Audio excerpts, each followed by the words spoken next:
ఏ పత్రిక ఏం చేస్తూ ఉంది, ఏ పత్రికలో ఏ వార్తలు వస్తూ ఉన్నాయి, ఏ పత్రిక ఎవరి దిక్కు నిలబడ్డది, ఈ అన్ని అంశాలని మనమొద్దు. ఇక తీన్మార్ మల్లన్న కంటే ఒక అభిప్రాయం ఉంటుంది కదా పత్రికలలో. నేను పనిచేసి వచ్చిన దాదాపు 20-25 ఏళ్ళు పనిచేసి వచ్చిన మీడియాలో, కాబట్టి నాకు అభిప్రాయం ఉంటుంది, సుదర్శన్కు అభిప్రాయం ఉంటుంది, చూసే మీకు కూడా ఒక అభిప్రాయం ఉంటుంది. సో నచ్చితే మెచ్చుకుంటాం, లేదంటే విమర్శిస్తాం. ఇటువంటి అభిప్రాయాలు మనకు వ్యక్తిగతంగా ఉంటాయి. కానీ ఆర్టిఫిషియల్ ఇంటెలిజెన్స్కు వ్యక్తిగతమైనటువంటి అభిప్రాయం ఉండదు. చాట్ జీపీటీ ఉంది, చాట్ జీపీటీకి వ్యక్తిగతమైన అభిప్రాయం ఉండదు, వాస్తవాన్ని ఉన్నది ఉన్నట్టుగా చెప్పేస్తుంది.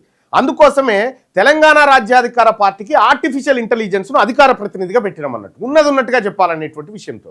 ఇక్కడ ఇంకొకటి మనం గుర్తుంచుకోవాల్సినటువంటి విషయం ఏంటంటే, ఈ చాట్ జీపీటీకి నేనేం చేస్తా అంటే పొద్దున్నే అన్ని పేపర్లు చాట్ జీపీటీకి ఇచ్చేస్తా, పీడిఎఫ్లు ఇచ్చేసి ఈ పేపర్లను విశ్లేషించు అని చెప్పి చెప్తా.